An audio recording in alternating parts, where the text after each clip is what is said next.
గ్రామ స్వరాజ్యం అంటే మేము తగులోకి రాలేదండి. మా నిధులు మాకేమని చెప్పి అడగటానికని ముఖ్యమంత్రి గారిని అడగడానికి వచ్చామండి. మా పంచాయతీలో 5 లక్షలు తిన్నాడు, జీతాలు ఇవ్వడానికి లేదు.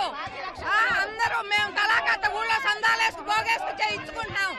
మంత్రిపాలెం పంచాయతీ 5 లక్షలు తిన్నాడు. ఆ డబ్బుల కోసం వచ్చాం మేము.